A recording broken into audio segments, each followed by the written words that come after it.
Yeah, I'm in my bed again. My granddaughter says that this mask is scary.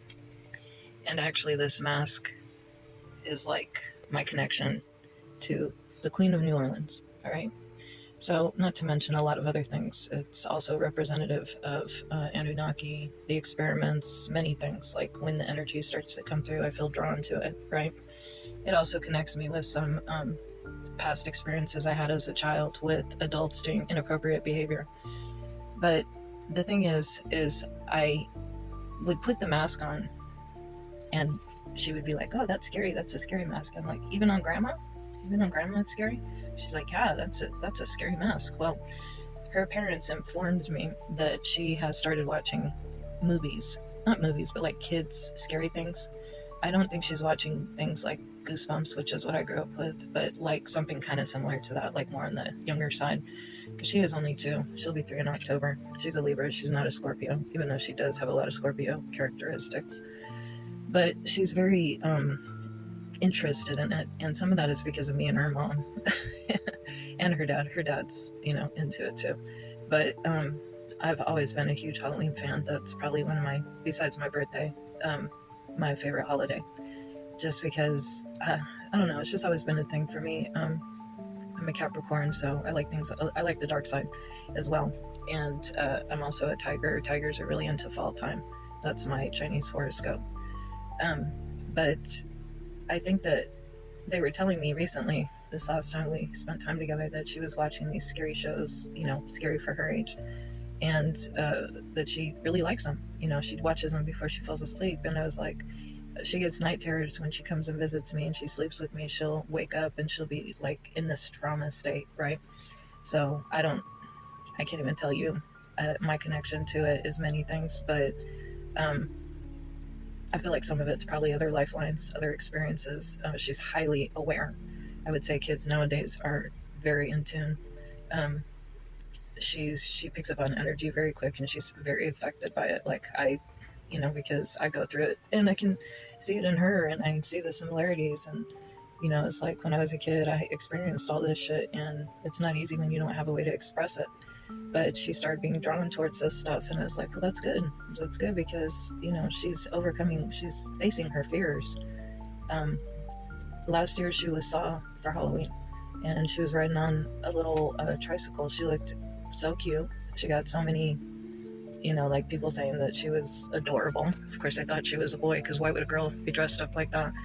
And then she was like, my daughter said she wanted her to be Chucky this year, and I said, "Are you sure she wants to do that now that she's a little bit more with it, awareness-wise? She might not want that." So we saw a Chucky doll in Spencer's, and it was life size. It was big. And I said, "Do you want to be this for Halloween?" She's like, "No, it's too scary." And she saw the Coraline doll, which was right on top of it in a box, and she goes, "I'd rather be this one." And Coraline is my daughter's favorite character when it comes to like that kind of stuff from her childhood. She always loved that movie. And I said, "Well, there you go, Michigan. She wants to be your favorite character as a child." But I thought it was interesting. When I was a kid, I was extremely drawn to horror movies from the time I was young.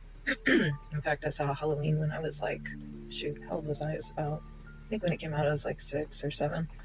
And I wanted to see it so bad. And my mom wouldn't let me. I tried to convince her it was just a cartoon. She knew better. Of course, I was a child. I didn't. And ended up seeing it behind her back, anyways, at a friend's house. And I paid for it for like a good portion of my childhood because I saw that Michael Myers face everywhere. It just kind of plagued me. But it didn't stop me from watching horror movies. In fact, I was obsessed with them. Gilbert Godfrey Up All Night was my thing. And me and my brother didn't have our parents around all the time, so we'd just stay up all night and watch, Up All Night with Gilbert Godfrey.